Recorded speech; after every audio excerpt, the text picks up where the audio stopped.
Hey, everybody, and welcome back to another episode of the Mayor Tyler Moore Show here on the Kokomo Post, partnered with Robert Miller and Son Furniture. My name is Drew Larison. And it is. This is MTM. Hey. Mr. Mayor, how the heck are you? I'm good. How are you, Mr. Larison? Doing well. It's been a Monday, Awesome. Man. It has been a Monday. Good Monday. You know, I said and thought the same thing this morning. I got up and got going. I was like, man, it's a Monday. It is. If you look at the calendar, that is correct. Or if you just look at emotions, it's not correct. even a Bengals Manic Monday type of deal. It was just a Monday. It's a Monday. And I don't know. Like I've learned in my professional and adult life, there is good busy, there is bad busy.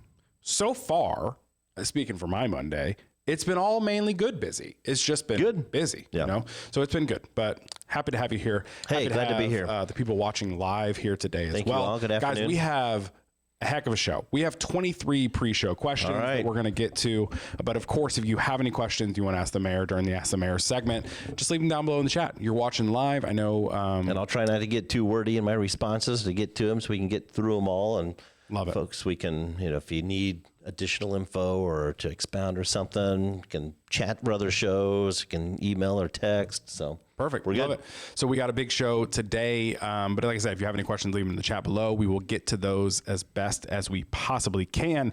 But before we get started, I want to talk about the biggest furniture sale of the summer. Oh my gosh. Is that okay with you? Is it happening right now? It is at Robert Miller and Son. But here's the thing. It is the biggest furniture sale of the summer, but it won't be around much longer. Right now, Robert Miller and Son take 25% off store-wide, plus 5% off with cash, and another 5% off all American-made furniture. We're talking Lazy Boy, Smith Brothers, and outdoor furniture sets built to survive all of those classic Indiana weather mood swings. And dear me, if we had some. Don't wait too long. The savings are going fast. Stop in to find your next favorite piece at Robert Miller and Son Furniture. You'll be glad you didn't wait. Thank you for Robert Miller and Son for being the partner of this show. You guys. Highly appreciate your support over the years. So we can make a show where people can ask questions to the mayor on a weekly basis live and hear their answers. Appreciate that opportunity right here on the Post. Very cool. What's going on at City Hall this week? Oh, what's going on at City Hall this week? Still working through the lease agreement for the new baseball team, getting that together and ironed out so we can get that to the new owners and get that solidified so they have that piece to then go to whichever league they are courting to get in, either Prospect League or Northwoods League. So excited about that. Still doing some cleanup around the streets, helping Indiana American Water where we can, unless it's a little more extensive than it needs to be. And when I say that, I'm talking about the water main breaks. Anybody that's been just about to any part of Kokomo has run into, I know what looks like road work, but it's unfortunately a water main break. As I understand it, about a month ago when a lot of these started happening, the current or local facility lost power. That reduced the pressure, caused the pressure to drop. And then when power came back on, the surge then back out through the system, found some weak spots. And so those are just kind of popping here and there. So God love them. I think I mentioned this last week, but I think they've had 7 or 8 water main breaks in the last 30 days. I mean, so quite extensive, which affects a lot of things, not just road patterns and such, but businesses, especially like in the downtown, there on that stretch of Sycamore between Main and Buckeye, that is the most recent one, just interrupts and disturbs. So they do the best they can. And when they get to the point that it's repaired, again, if it's a little deeper or more involved than what our city crews can do, we've got to wait on E&B paving. And we all know that if you're cruising up and down 931, they're all hands on deck there, as well as at the 31 interchange on the south end. And so to get a crew off of that, released from that to come and address things for the water company sometimes takes an extra few days. So again, we appreciate everybody's patience. I know it's frustrating, especially when something pops up and we're not able to get something planned and rerouted and notifications out, but this too shall pass. This too shall pass. Absolutely. Yeah. And like what you talked about 931, and we were talking about it earlier, and what we're experiencing right now with 931 is commonly known as the payoff. Yeah. This is like the speed bump jokes that we've had for like the last 2 months, the frustrations we've had over the last few months with 931. If you go on 931 now within the city limits, guys, it's nice. It's smooth. It's nice. Smooth. Almost all the lines are completely painted. I haven't been on it today, so maybe they are. I don't know. What we're feeling right now is the payoff, and this will also happen with all the other road projects that are going off. You know, there's the struggle, as we might call it. There is the frustration, but there's always the payoff. So patience. We're in construction season. There are 5 seasons in in Indiana. We're in that 5th one right now called construction season. There's always a payoff. It's always good. I know it might be frustrating because I've heard people say like I had to go, I don't know, 1 million extra miles to get to where I was going. It's okay. It's okay. We'll figure it out because the payoff is coming. Because we're still working in some of the repaving, and I get that we can't get to all of them, and some folks that are traveling so like, our roads suck. You know, why did they do this and that? I mean, we're in various areas throughout the city working on stretches, you know, here and there. Wish we could get to all of them, but time, money, and resources, you know, affects that. And still to be able to knock out, you know, anywhere from 8 to 11 miles worth of streets, lane miles, if you will, as well as some alleys, is kudos to our street department. Absolutely, yeah. I mean, it's also really hot. I don't know if you've felt that recently, but I mean, imagine being on, hot blacktop and asphalt and things like that. So yeah, shout out to them. They're making our streets better. They are the reason we have that payoff. So love that. Okay, cool. Love to hear it. Let's get into all the questions we have today. Shout out Aaron in the chat saying, hey, Aaron. Yay. I'm guessing he's excited about the payoff that we were talking about with road construction. Awesome. But yeah, so let's get into it today. We do have quite a bit of questions, but let's get into the first question is from Melissa on Facebook. Why is rent being raised by half more per month at Pine Valley Apartments? Yet nothing is being done about the flash flooding into apartments for years it has occurred. A lot of people don't have renter's insurance, and every time it rains a lot, they lose their stuff to water coming into their home. It displaces people and causes undue stress to families. Thank you, Melissa on Facebook. Pine Valley, I was thinking that was one of the housing authorities. Maybe I'm got them confused, but unfortunately, I mean, a lot of the rent rates in the area are a result of supply and demand. Fortunately, as we continue to work with housing projects that provide additional inventory of available housing, that's those that are available now are, unfortunately, experiencing the demand being higher than the actual supply. So they see what other complexes that are similar in nature are charge those accordingly. City has no control over a lot of that's the private market. Now, if it's housing authority, the housing authority ones assets are with the Advantix outfit now, and so those should not be that affected. And even if they are, hopefully the vouchers that many qualify for those housing are also being adjusted or helping to offset that. But with it being Pine Valley, I guess I didn't know if there was flooding up through there, but again, maybe I'm thinking of the wrong complex. But if there's flood, it's an issue. A lot of times the apartment companies provide the insurance for the facilities. It would just be the interior, the renter's insurance for the belongings and private things in there. So I would assume that those apartments require renter's insurance, for those issues. But the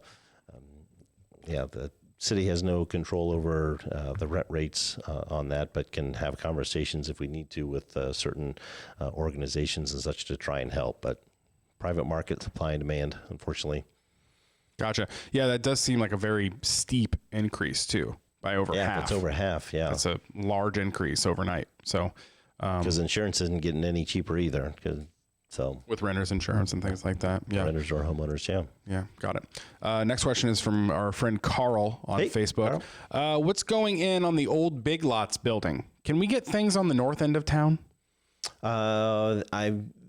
I am not sure what's going into the old Big Lots facility.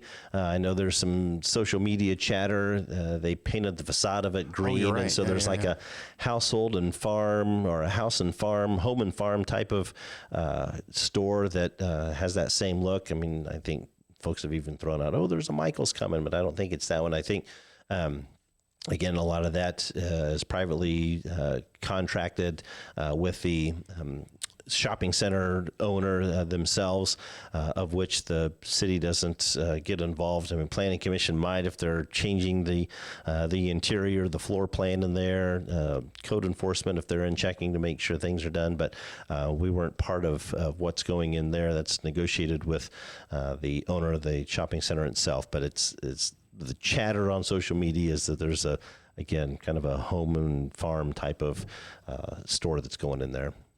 Got it. Love it. Shout out Tiffany in the chat. Good to see you. I do have your question on the pre-show questions. We'll get to that in just a bit.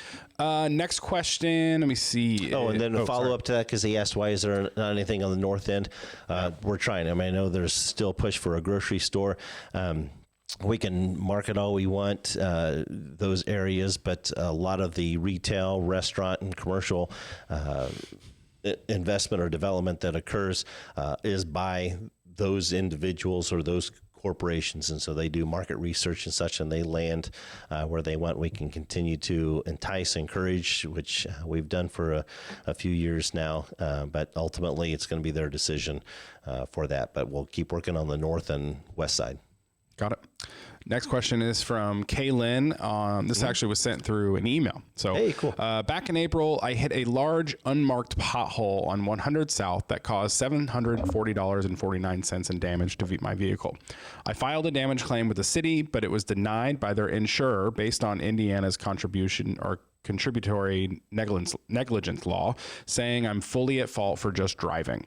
I've already reached out to Mayor Moore, as you suggested, the city attorney, and several council members. I just spoke with a woman at City Hall named, we'll leave her name out of it, who told me the road is considered collapsing and that they are waiting on grants to fund repairs. She also said the city has not closed the road because it's a high traffic area. It's frustrating that the city acknowledges the danger but still refuses to take any responsibility. I'm just hoping for a fair reimbursement or even partial compensation for damage that could have been avoided if the road had been properly marked or closed. Kaylin through email. Okay. Yeah, we received that. Like she had mentioned, the city attorney had looked at that as well. But in every case, tort claims that are filed do get turned over to insurance. I guess I knew that one of the roads, you said 100 South, but I know there's one either 90 or 100 East that's probably the worst. But 100 South I was unfamiliar with. But obviously we can look into that, and I'm sure, again, the city attorney, because the email was directed to the both of us, would look into what would need to be done. But yeah, we try to identify conditions that are unsafe, get those marked if necessary. But again, not knowing who, I mean, unless there was somebody in the engineering department or street department that would have that information, I don't know that it's. Like I said, there's another one, 90 East or 100 East that is collapsing, if we will. There's that one, but I'd have to look at 100 South. So okay.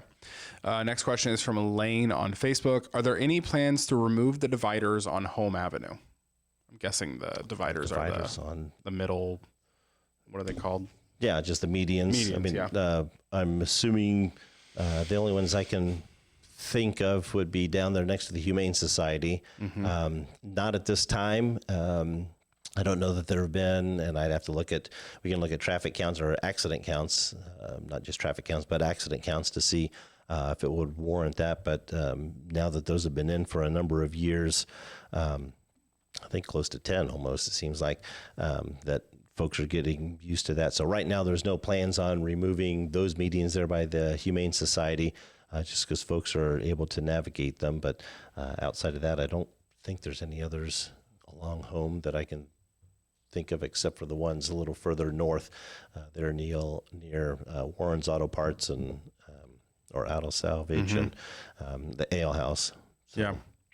Okay. Next question is from Kelly on Facebook. Okay. Markland and 931 is already a congested area due to so many businesses in that area. That it is. Are there any plans to make changes on Markland due to the upcoming traffic with Chick-fil-A? Yes, so NDOT has actually been looking at that intersection, more specifically the east side of Markland to 931, and ironically, that's the same area that Chick-fil-A is going to be.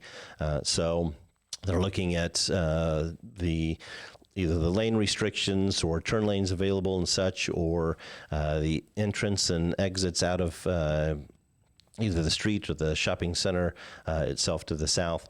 So yes, NDOT was looking, because again, NDOT still has control over the intersection, even though the city is responsible for Markland east and west.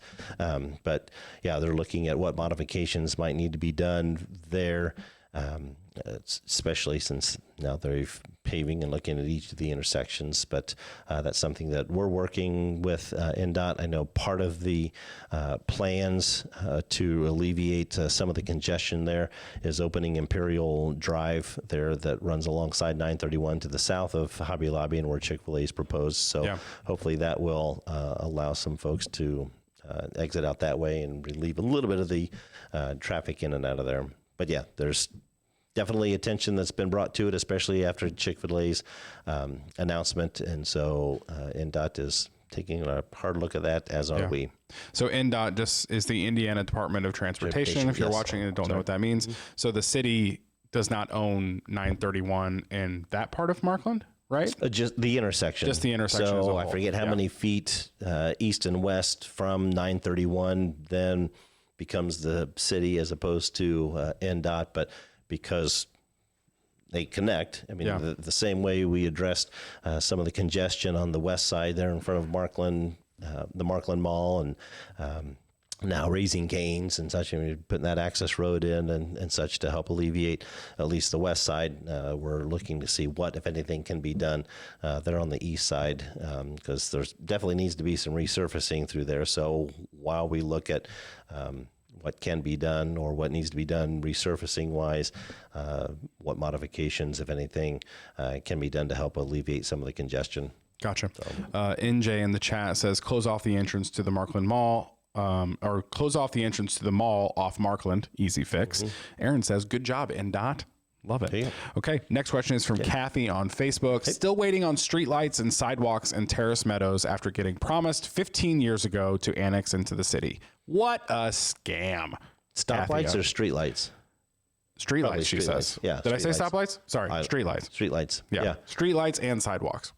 So Duke Energy provides the street lights. You can go back and check with engineering to see what, if anything, has been done to look at that, because I know we've talked about this before in Indian Heights and some of the other areas.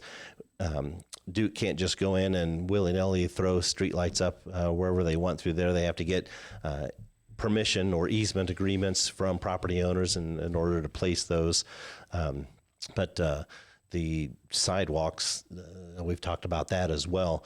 I mean, unless there's, because that would be rather intense or extensive, and so it would require additional funding. It could be something, community crossing grants that we receive, but at the same time, sidewalks, we would need, if there's not already an easement granted in through there, which it most likely was not when that was subdivided or designed and developed, because it was outside of the city limits. And so since there weren't sidewalks to be or planned as part of it before, we would need to get the permission from every property owner through there in order to install the sidewalk, and it would become somewhat like a 50-50 type of program. And if folks think that there's costs involved, they're not. So I can look at where that was, where those plans landed. Sure. Because as she mentioned, that was probably back to the 2012 annexation. So I can just check with engineering to see what the discussions were and what, if anything, street lights would be more of an immediate addition and fix, again, working with Duke, because Duke Energy provides the street lights. But sidewalks would be a little tougher to and costly to get in there. Sure. Okay. Next question is from Tony on Facebook. Is there a timetable for repaving Dixon Road from Markland to Sycamore? Dixon needs some love. Yes, it does. Tony on Facebook. With so many others. We were hoping to get to that yet this year, either this year or next, because it does need some attention, as do so many others.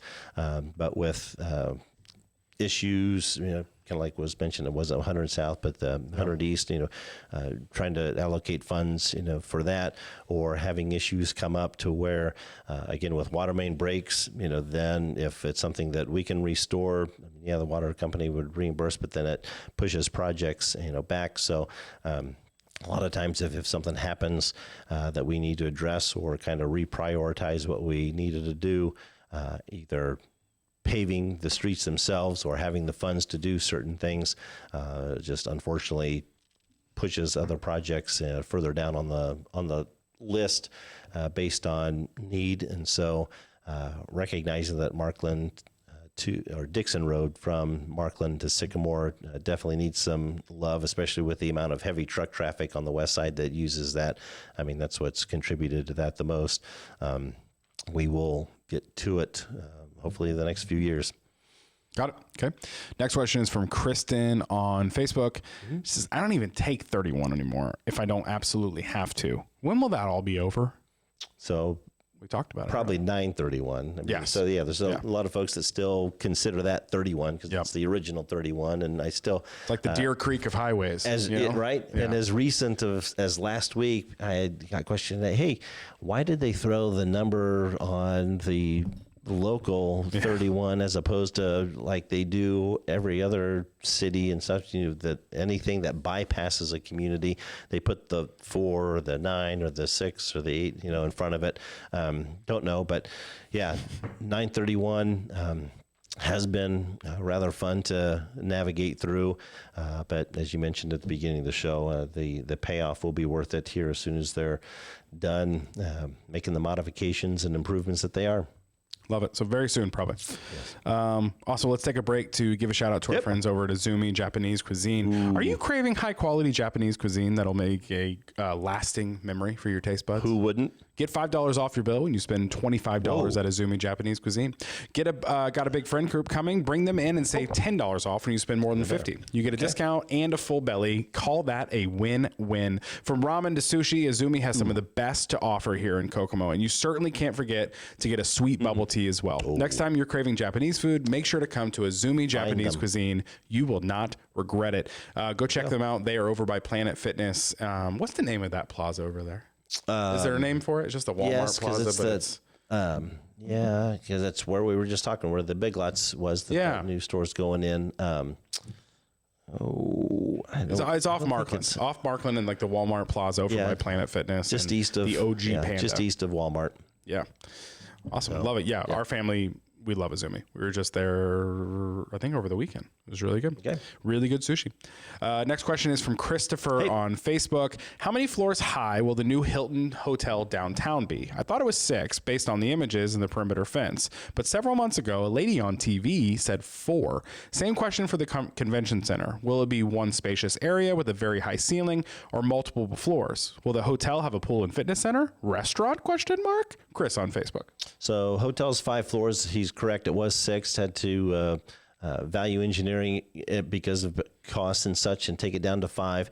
The conference center will be 2 floors. It'll have a main ballroom area that can be sectioned off into 3 or 4 smaller rooms if necessary, if the need be. There'll be 6 breakout rooms on the second floor with a bridal suite. We just met this afternoon to go through naming of those, which will be fun. I don't believe there will be a fitness area. There's not a pool. Restaurant was part of the original plans. I'm trying to think if that would have been on floor 6. I don't believe there's a restaurant with it, the way the plans fell. But those that are interested to see what is going to be available, I think the floor plans are now uploaded, but you can go to kokomoconferencecenter.com. The site that was recently launched back in June on Strawberry Festival, on the day of Strawberry Festival, and folks can check out the amenities, the floor plans, and some of the color schemes, some renderings of the Automotive Heritage Museum that'll be down in the lower level. So kokomoconferencecenter.com. Love it. Next question is from Lisa on Facebook. When will the Jackson Morrow splash pad be done? Why is the creek... Oh, is this a separate question? Yeah. When will the splash pad be done? Why is the creek bank through Highland Park, especially by the duck pond, not maintained? Lisa on Facebook. So Jackson Morrow splash pad, the splash pad itself and the bathrooms and the pump house are completed and ready. We just need to run water to it. So Indian American Water is working through their contractor on that. Unfortunately, it got pushed back just with other projects going on, but unfortunately it will not be done and open here in the next few weeks before kids head back to school. So hopefully maybe by Labor Day, so there'll still be an Indian summer that folks will experience and be able to get out and enjoy that before winterizing it to then make it available for the spring. So hopefully no later than Labor Day. Gotcha. So, and then the creek there down in Highland Park, a lot of that has to do a lot of times with the level of the creek at the time as it recedes due to lower rainfall and such. There's vegetation that grows, so that might be part of it as things sediment and such settle and has things in it that then cause that to grow. I know our Parks Department can maintain to a certain point, but then when it gets down into the creek itself, it becomes a DNR issue that they would then have to authorize some type of maintenance or offer control themselves. So sometimes it's just the nature of the beast or the way the season goes. If the level of the creek drops and there's rich soil with little fun stuff in it that ends up growing quicker, especially when conditions warrant. Sure. Got it. Next question is from Tiffany, who was in the live chat earlier. Hopefully you're still here listening. Awesome. She says, we are 1 year into the master 5-year plan for the Parks Department. What's been completed and what's next? I think I remember a ninja course type area being proposed, but unsure if that made it into the final plan. Closest realistic one is in Huntington, I think. Tiffany on Facebook. So ninja course notes specifically. So thank you for submitting the question before. And I know we've got some of our department heads that kind of comb through those and see if they need to provide some help. And Tori Rowe, our park superintendent, did catch that question and was happy to provide me some notes to make sure I didn't forget anything. So the master plan itself, and again, the items listed in the master plan. I mean, it's something that the community gets involved with and provides suggestions. So again, it's kind of a plan, kind of suggested items that the community would like to see. And sometimes if we're able to work it into the budget, it works, and sometimes not. But since the master plan was completed, a lot of that was supported by initiatives that we already had in the hopper, but then in some others. And so they've already addressed or removed a diamond and renovated tennis courts and added new. We've replaced the foosball pieces of the Depot Park, which is back behind Sun King. Updated playground equipment in a few areas. We've obviously still waiting. We've added the splash pad and bathrooms at Jackson Morrow, so that was part of it. A dog park at Mohawk Park. There's a dog park at Jackson Morrow as well across Webster that wasn't part of that, but I think kind of was because they suggested offering more dog parks, new playground equipment at Bon Air, accessibility to playgrounds at Bon Air and May Lake Park, updated playground equipment and restrooms at Cutler Park. Cutler Park is also the site now of the miniature golf course, and that was in there. We had it originally at Highland, but it's now out at Cutler, which is out by Elwood Haynes School. Little Links. Replaced the turf and outfield padding at the stadium. Removed some native plantings at the Robbins Park, which is a small little pocket park, and replaced it with a smaller, more aesthetically pleasing stuff. And then some of the other ideas that are in still a rotation of new playground equipment, so we're working that into the budget. An entrance at the Bon Air Pavilion, ADA compliant at Jackson Morrow, whether it's playground or maybe an ADA compliant basketball court. No-mow areas at Reservoir Park to allow more native grasses and such. Security lights and cameras at Studebaker Park. Looking at the boat ramp up at the Reservoir Park, lighting along the Center Road Trail, that's going to be coming soon, and further improvements to the Kokomo Municipal Stadium, especially since we've got the baseball team coming back. So Boom. A handful of things that, again, were either already in the hopper and supported by the report, but as specifically for the Ninja Course, the Ninja Course probably was mentioned in there as we look to kind of rethink and reconfigure our small neighborhood baseball parks. That's something that could go in there. It might even be an amenity out at the Kokomo soccer fields as an additional, where you hop off the Cloverleaf Trail and can utilize it, or while folks are out with soccer teams or soccer practice and stuff, along the walk path. So that could be a site for us. So the Ninja Course is something that's still being tossed around, but again, as we continue to rotate stuff according to that plan, we'll see what comes of it. So Love it. Well, there you go, Tiffany. And thank you, Tori. They came prepared with receipts for that question. I also love that some of your staff is looking at the pre-show questions before the show. They love it. Love that. Next question is Probably from some Sarah. watching it now. So. Yeah, we got quite a few watching, maybe. Next question is from Sarah on Facebook. Oh, wait, Sarah, we already asked this question, but I'll mention it. She asked about the splash pad for Jackson Morrow as well. So next question is from Jonathan on Facebook. What is being built on the corner of Goyer and Boulevard across from Village Pantry? I also saw this and asked that question. Yeah, so another gas station convenience store that got in under the radar before the current ordinance got put in place about having the restrictions on distance from existing gas stations and convenience stores. So it's my understanding that there at Goyer and Boulevard is a gas station and convenience store. Which line or brand, I'm not sure. Unfortunately, it's not a Wawa or anything that I know folks are like, oh, we need to have it. I know Noblesville just got one, and but so not sure who that was that slid in under there, but that's what's going right there. Got it. Next question is from Eric on Facebook. What is being built at the entrance in the front of Championship Park off of 22? Yet another gas station convenience store that slid in under the radar.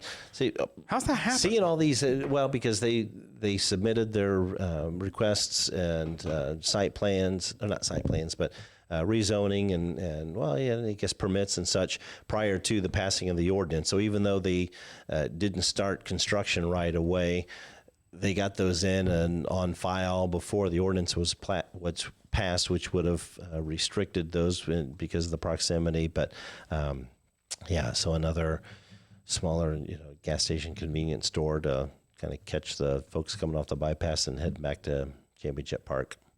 Got it. Okay.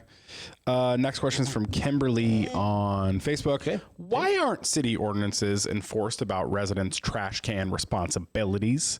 People's trash cans can be put in the front of my house and trash ends up everywhere and left for me to pick up. And the trash is so trashy and not packed. That might be my favorite line from a question. The trash is so trashy. It's a mess every week. It's horrible that such lack of caring about your street appearance is allowed. By the way, I've reached out to Waste Company. They said unable to do anything but send letters. They have sent several and still here I am. Where to go from here? Kokomo could be an adorable little town if we could manage it better.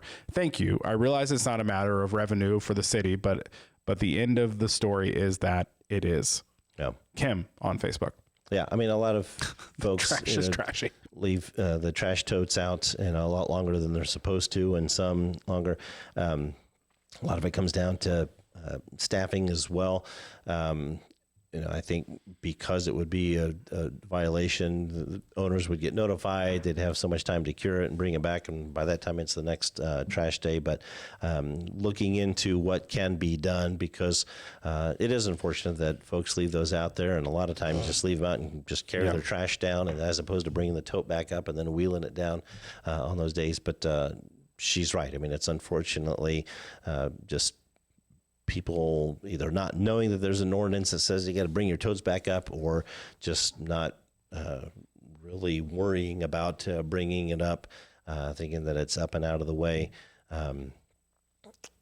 being on the side of the street. So we can look at code enforcement and see if it's something that they can, maybe if we get part-timers, some seasonal work in to go around and just hit those. But a lot of times it's, like you said, the time and effort versus the reward. Yeah. Sometimes, although that shouldn't be a reason not to try and enforce something, that there are a lot of ordinance violations that get reported and turned in, and for whatever reason, do not get approved or further enforced.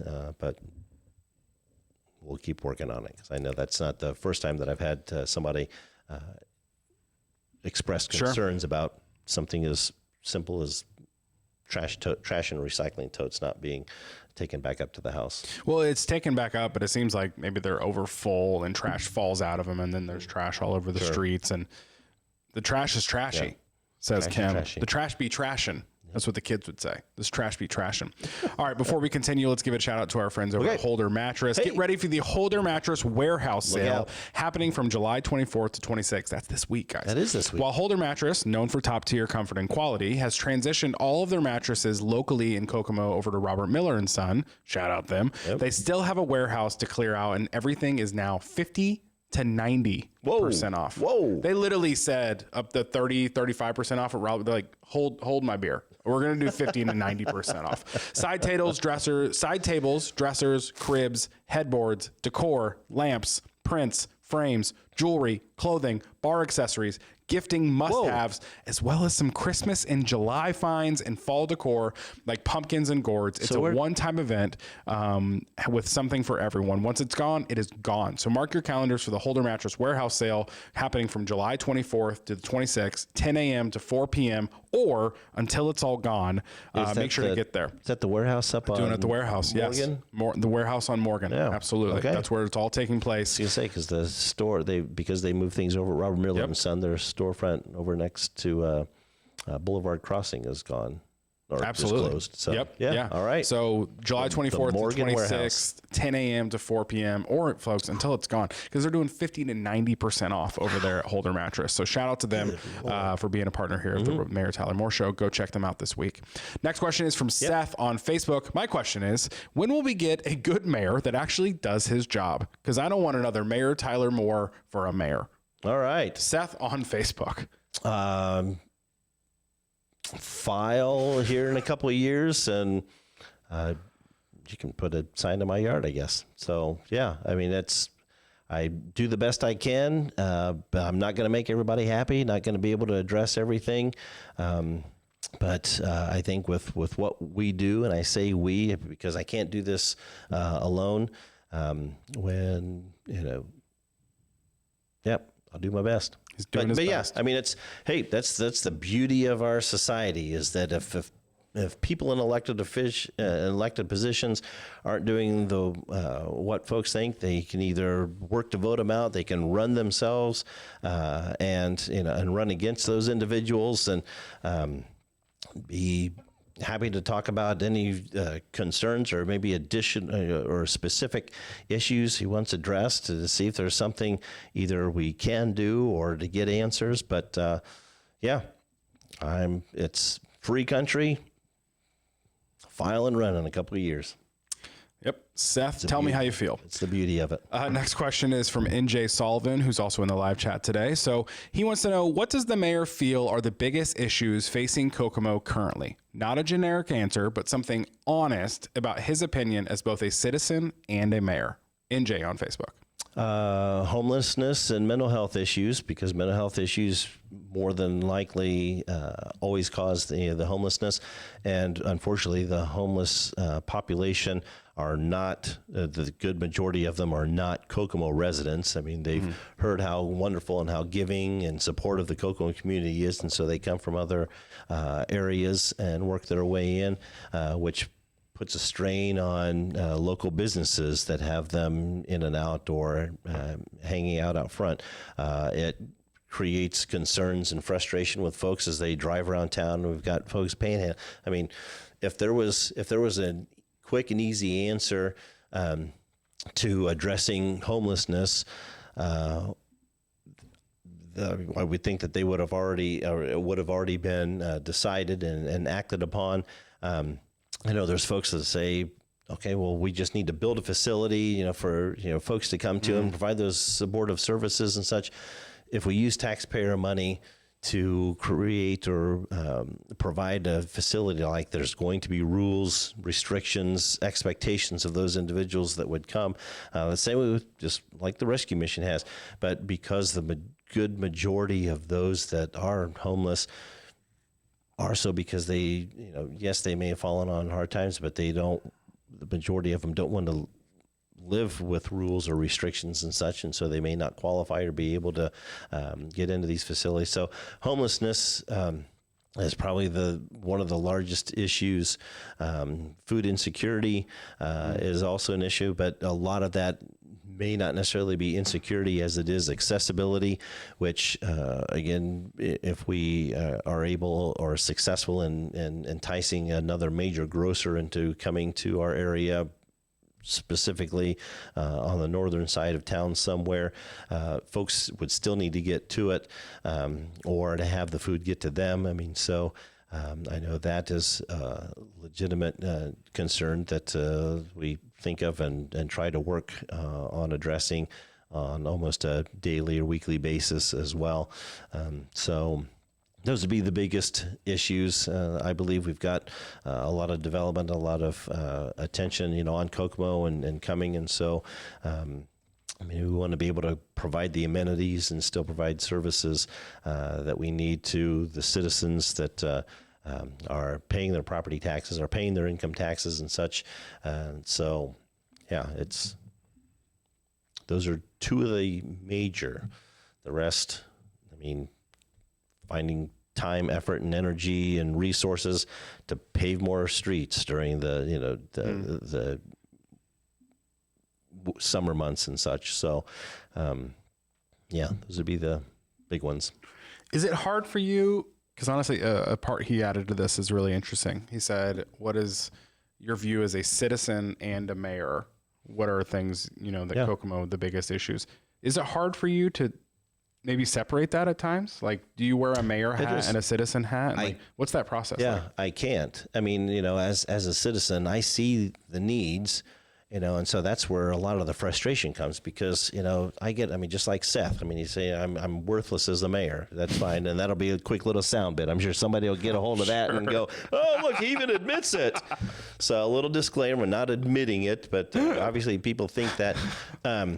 That's part of the people say, what's the most frustrating thing about your job? Is just that, is that as a citizen, as I'm sitting, at dinner with my family, whether it's my immediate family or extended family, like, hey, did you see, what about this? I see what needs to be done. I have the same, concerns and such, that any citizen sees and sees, but then as mayor, I know, the behind the scenes, it's just, people say, oh, you're the mayor, you can do whatever you want. I go and say, hey, why don't we build a grocery store on the north end? Well, you can't do that because it's,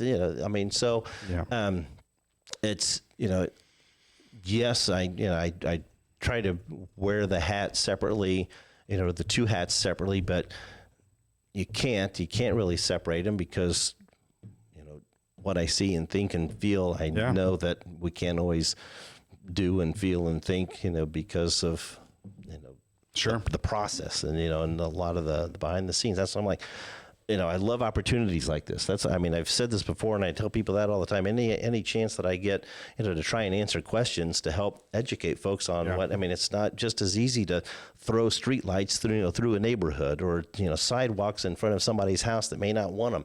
It's, there's that opportunity and folks that don't get to chime in, or even those that do get to view and watch the clips afterwards and such.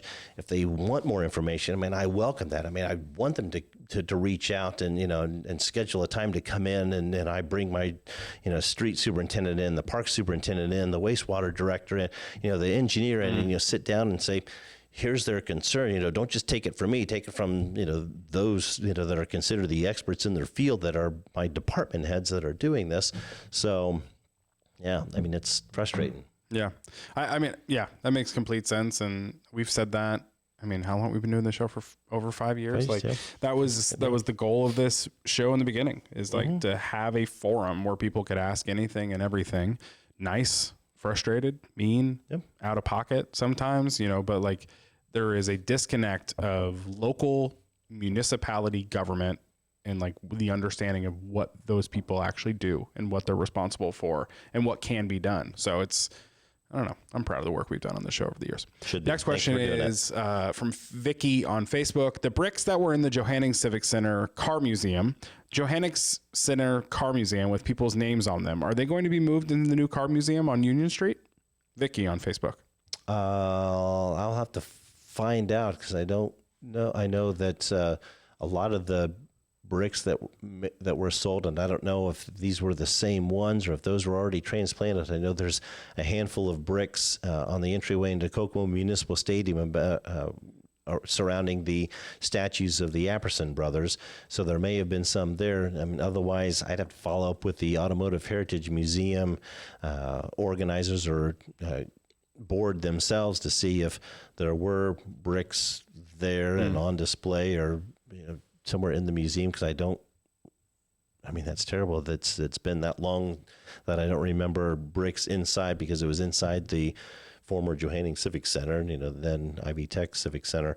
But I would assume, and it's wrong to assume sometimes, that if there are bricks in their possession, that they will find a way to get them to the new Automotive Heritage Museum, on display somewhere, even if they're laid out front of the entryway off the creek, or Riverwalk. So I'll have to look into that. I don't know.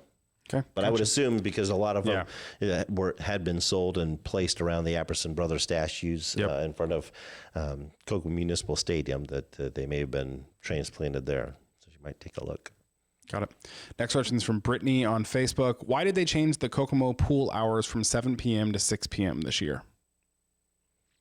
I'm trying to think.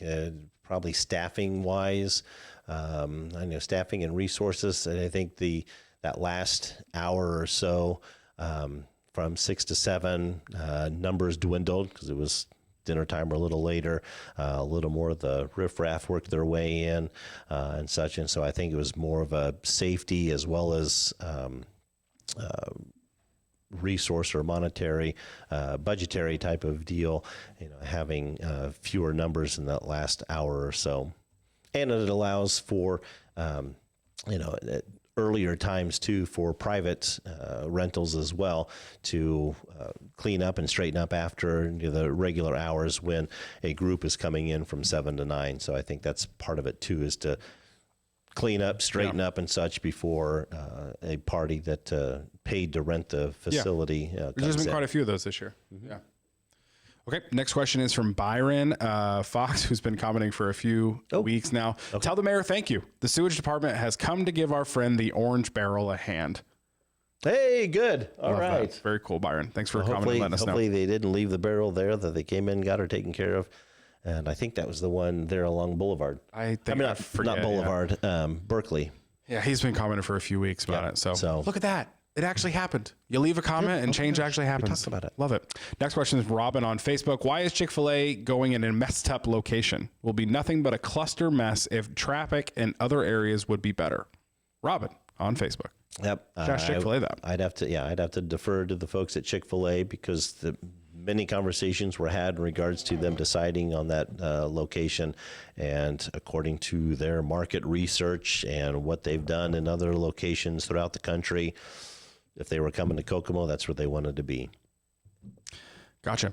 I might need your help with this one. Okay. I have no idea how to pronounce this name. Have you seen that name before?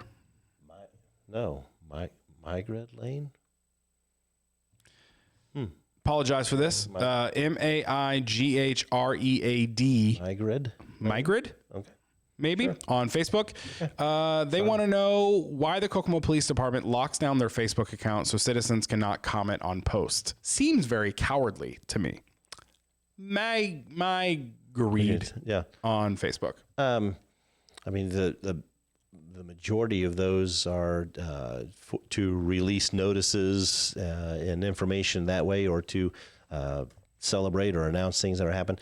I mean, the comments and such, if comments are to be to assist in current cases and such, we've talked about it before. The Kokomo Police Department has a 411 app that you can download to your phone and provide anonymous tips and information, ask questions and such through that goes directly to the Kokomo Police Department. I guess if they're saying that it seems cowardly, if they want the comments turned back on so they can criticize publicly, or I don't know. Again, they use the Facebook presence to notify and celebrate and send out notices and warnings and such, but comments can then be reserved and done anonymously on that 411 app if it's something for a specific case. So. Gotcha.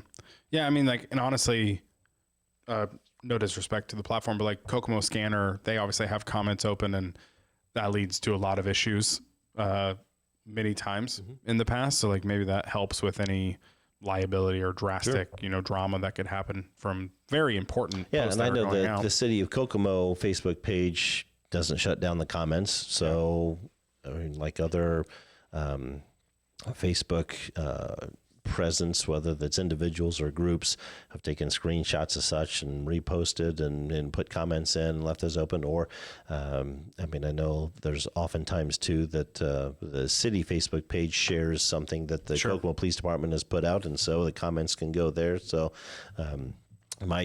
if there's something that someone wants to comment on the Kokomo Police Department site, you're welcome to go to the City of Kokomo Facebook page. A lot of times, like I said, it gets shared there and the comments can be made there. Got it. Okay. Next question is from Larry on Facebook. Hey. Beautify/clean up all of Highland Park, says Larry. Okay. So maybe more of a demand than a question. All right. But he would like to see Highland Park get some attention. Okay. Yeah, and some of it could be the banks of the creek as well that, again, may have some overgrowth and such. Obviously, Mr. Rowe checked the questions before. He may be watching clips later, and so I'd like to think that he'd say duly noted, and we'll see what we can do or what needs touched up outside of what they already do on a daily basis to make it one of our premier parks in the city. Got it. Next question is from Joe on live chat. You may have answered this in a previous week, but what's going on with 300 East? With 300 East? I don't know. 300 East, I'm not sure. I'll have to check out if he has something specific. I mean, if there's road work done or if there's development. We'll have to look into that more. Was Joe? Joe, yeah. 300 East. That's out far enough. That's on the other side of the bypass. Not sure. We'll have to look it up. Next one is Jimmy on live chat. How can a small local business get the chance to operate the concession stand in Highland Park? The one that is by the kid area and the zip line area. It is never open, and my small business has tried numerous times to get in touch with Tory Rowe, but we are always deflected and can get nowhere. We would love the opportunity to provide affordable food and snacks to all the countless kiddos and families that frequent the park, all part while growing our small local business. Jimmy on live chat. Okay. Can't answer that right now. He's welcome to send me an email at mayor@cityofkokomo.org with his plan, proposal, such, and I can follow up with Mr. Rowe to find out if there's supposed to be a concession stand provided, if there's not. I mean, I don't know. I mean, I know that there for a while it was, and then it's not. I mean, so we'll just have to. I can find out. Got it. All right, last call. I want to start doing this. Ooh, we might make a little fun little graphic last call for questions when I get to the last question or something like that. So if you're in the live chat, actually hold it. NJ in the live chat says, I commend the park service for a quick cleanup and bridge repair after flooding a few weeks ago. So make a comment there. All right, last call. If you have any other questions, now is the time to put it in the chat because this is the last one so far. Stephanie on live chat. Hey. What are you doing about the pump track? It's nothing but a bunch of punk kids staying out there all day and night, drinking out there, destroying the stuff, pulling guns on people or walking around with guns. It's been nothing but trouble, constantly on the scanner for something. It's not safe out there anymore. They're constantly racing their cars up and down the roads along with ATV and dirt bikes. It's ridiculous. That does sound ridiculous. Stephanie on live chat. Okay. We'll take that concern because I know I received another one as well, and see if we can increase a little more of the direct patrols on a regular basis to try and deter that. Where is that? Obviously can't the old Northside ballpark. Got it. Don't have the staffing to have someone on patrol there the entire time, not necessarily 24/7, but even through the evening hours when a lot of that riffraff is happening, but can definitely encourage and have more direct patrols roll through there on a more regular basis to try and deter that. So not fun.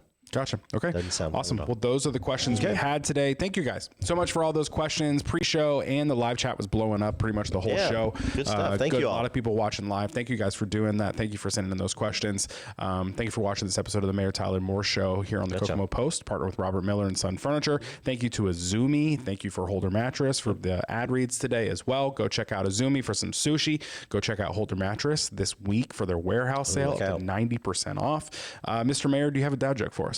Well, one of the biggest summer blockbusters was Jurassic World. Some people may not think it's one of the biggest blockbusters, but mixed reviews on that. But obviously, dinosaur movie and full of dinosaurs and such, and one of those being the pterodactyl. But you know why you can't hear a pterodactyl go to the bathroom? I'll let you have it. No, go ahead. It's because the P is silent. Because the P is silent. There it is. Oh, a good old spelling joke. Good old spelling joke. Gotta love that. All right, folks. Thanks for watching this episode of the Mayor Tyler Moore Show. Like I said, if you have any questions, leave them down below for next week's show. We will be here. Thank you guys for watching. See you later, Kokomo. See you, Kokomo.